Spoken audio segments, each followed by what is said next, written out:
خب اگر پاسخ کوتاه به این سوال بدیم، پاسخ کوتاه می است که دلیل ای حالت امت اسلامی استعمار، توطئه‌های داخلی و دشمنای خارجی است. یعنی دلیل ای حالت که امت داره این نمی گپا بوده.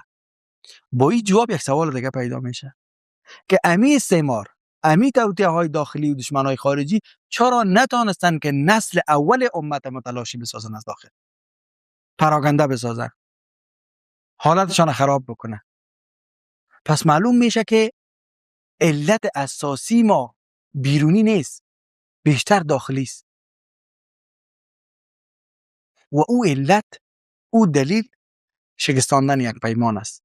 پیمانی که با الله بسته کردید، میثاقی که با الله بسته کردید و همه روزه رو تکرار میکنیم و هر روز تکرار میکنیم و هر روز تکرار میکنیم. سوره فاتحه، حالا از خود سوال کردیم چرا سوره فاتحه در نماز باید خوانده شود میشه؟ چرا بدون سوره فاتحه نماز نمیشه؟ چون سوره فاتحه امو پیمانه که تو با الله بسته میکنی، هر روز رو تکرار میکنی و یادآوری میکنی. و جالب است، استراکچر خود سوره فاتحه جالب است. پیش از اینکه ما با الله تعهد کنیم، الله خود معرفی میکنه. این تصور کنید شما با یک آدم زوردار، یک آدم قوی، یک آدم از دید منصب و مقام و موقف در اجتماع، از دید اجتماعی که از شما یک تعهد میکنید، که از یک پیمان بسته میکنه، چقدر کوشش میکنید و جدی بگیرید، با احسان انجام بدین کارش. چیزی که از شما طلب کرده او را به احسان انجام بده، دور خوشحال بسازی. وقت پیمان رو به الله بسته میکنیم و الله خود معرفی میکنه. الحمدلله رب العالمین. تمام ثنا و شکر به کی است؟ به اللهی که رب العالمین است. رب است، رب مربی است، منعم است، سید است و تمام امور زندگی ما به دست است، او تنظیم میکنه. پس الله خود معرفی کنه من رب هستم، من رحمان هستم، من رحیم هستم، مهربان هستم در دنیا و کلگی. و مسلمان و کافر، هم مسلمان هم مهلت میتم، هم کافر هم مهلت میتم، چون رحمان است. در آخرت رحیم هستیم به مسلمان ها. مالک یوم الدین هستیم، الله میگه مالک و ملک یوم الدین است. الله قدرت خدا با این صفات خود نشان میده. یعنی بفهمی که تو با کی تعهد بسته میکنی. عهد تو با کیست؟ به ذاتی که رب است، رب تو و رب کل کائنات. با او تو تعهد بسته میکنی. چی میگی؟ ایاک نعبد، خاص تو را عبادت میکنم، یعنی زیر اقتدار تو قرار میگیرم، احکام تو را جدی میگیرم، قوانین تو را جدی میگیرم، اصول که تو به زندگی وضع کردی مطابق اصول تو زندگی خود پیش میبرم. در میدان سیاست چیزی که تو گفتی امور پیش میبرم. در میدان اقتصادی چیزی که تو گفتی به مو شکل اقتصاد خود پیش میبرم. و در میدان اجتماعی چیزی که تو گفتی به اساس از او پیش میرم. در رابطه فردیم چیزی که تو گفتی امور میکنم. خب این تعهد ما با کی میکنیم؟ با الله میکنیم. این حال در میدان عمل چی میکنیم؟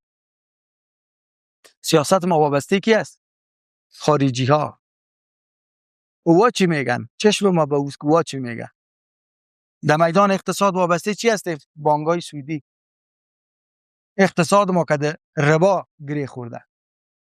از دید اجتماعی روابط ما به اساس چی است؟ قوم، زبان، قبیله. کجای از این الله گفته؟ آیا امی ایاک نعبدو امی مانا را میده؟ تو خود تعهد کردی که زیر اقتدار تو قرار میگیرم یا الله، مطابق اصول تو زندگی میکنم. تو میدان سیاست مطابق اصول الله نیست، میدان اقتصادی مطابق اصول الله نیست، میدان اجتماعی مطابق اصول الله نیست. تو خو واضح پیمان شکستاندی. و بعد چی میگی؟ در حالی که با الله پیمان بسته میکنی و از الله کمک طلب میکنید که ایاک نعبد و ایاک نستعین، مرا کمک بکن. در چی؟ به اینکه من پیمان چی بانم؟ مستحکم بانم. و ایتو نیست که ما پیمان بسته کرده باشیم با الله تنها. پیش از ما دیگه اقوام، دیگه امتا با الله پیمان بسته کرده. ما از الله چی میگیم؟ طلب میکنیم که ما را در مسیر کسای قرار بده که به می پیمانه که با تو، با می میثاقی که با تو یا الله بسته کردن وفا کردن، ما را در مسیر هم یا قرار بده. اهدنا الصراط المستقیم صراط الذين انعمت عليهم غیر المغضوب عليهم ولا الضالین. آمین. اقوام بودن که پیمان شکستاندن، امتای بودن که پیمان شکستاندن، این تعهد شکستاندن. از الله میگیم ما را چی کو در مسیر از او قرار نده، ما را مغضوب نگردان، ما را ضالین نگردان. الله سبحانه و تعالی را واضح در قرآن بیان میکنه. سوره آل عمران و سوره بقره. در سوره بقره و آل عمران الله امید و قومه، امید و امته واضح بیان میکنه که یا پیمان شکستاندن و نتیجه پیمان شکنیشان چی شد و کیها پیمان شکستاندن در امتا. بقره خود موضوع یهود مطرح میکنه، بنی اسرائیل. کل بنی اسرائیل یک جای پیمان نشکستاندن، یک تعداد شکستاندن و دیگه او را پیروی کردن. کسایی که علم داشتن، کسایی فهم تورات داشتن، فقه تورات داشتن، اوها پیمان شکستاندن. و الله سبحانه و تعالی چی میگه؟ وقد كان فريقا منهم يسمعون كلام الله ثم يحرفونه من بعد ما عقلوه وهم يعلمون. یعنی یا چی کردن؟ یا کتاب میفهمیدن، فقه را داشتن، علمش داشتن، مگه یا تحریف میکردن. امروز حالت ما چطور است؟ آیا الله ما را برادر خطاب نکرده؟ امت مسلمه را، امت واحد خطاب نکرده؟ مگه ما چی میکنیم؟ مرزها را اصل میگیریم و به اساس اینمی مرزها فتوا میدیم، خون یکدیگر را مبا میدانیم. تصور کن دو سرزمین اسلامی وقت جنگ میکنن، این طرف خون او طرف مبا میدانه، کی میدانه؟ مردم عادی، یک کراچیوان، یک دکاندار. او نیست، عالم است، میگه خون او مردم مباست. چرا؟ چون برادرای ما در اتاق دیگه است، ما خون از وار به خاطر که در بین ما دیوال است، ما خون از وار مبا میدانیم. این تحریف دین الله نیست. الله ما را برادر خطاب کرده، الله بین ما مرز نکشیده، الله خون یک دیگه ما را به ما مبا قرار نداده. ما تأخیرات میاریم در احکام الله. و سوره ال عمران عین موضوع محکمات و متشابهات بیان میکنه. و الله میگه کسایی که متشابهات که پیروی میکنن یا هستن در قلبشان کجی دارن، کجی زیغ دارن در قلبشان. الله میگه واعتصموا بحبل الله جمیعا ولا تفرقوا. تو به جایی که پیش تزی بگردی که بین امت اتحاد بیه، امت واحد شوه. به تو اصل منافع ملیت است، به تو اصل به تو بیرقت است، اصل به تو سرود ملیت است، اصل به تو سرحده که او خطه که کفار بینت ما کشیده، اصل به تو است و به می فتوا میدی. صدها گپه که محکمات است از دین مانده، مگم تو به خاطر یک متشابهات که 10 عالم 10 گپ در مورد از داره، 10 دین داره، تو تابه در دست است و غلط کافر هستی، تابه در دست است کافر است. چرا؟ چون یک گپ متشابه، تو یک تعبیر داری و عالم یک تعبیر داره و عالم یک تعبیر داده، 100 عالم 100 تعبیر کرده در اون مورد. از محکمات هم نیست. چرا پیراندمان نپوشیده؟ چرا ریشش اینقدر نیست؟ چرا اینی کار نکرده؟ در حالی که محکمات دین مانده، محکمات اعلا کردیم پشت متشابهات میگرده. نتیجه چی است؟ نتیجهش ما تعهد به الله شکستاندیم. الله نصارا رو چی کرد؟ متفرق ساخت. امروز امت متفرق است. الله یهود چی کرد؟ الله میگه به یاد ذلت و مسکنت در دنیاست. امروز امت ذلیل است، با 2 میلیارد که است، با جغرافیای بزرگی که امت داره و 2 میلیارد مسلمان است، امت ذلیل است.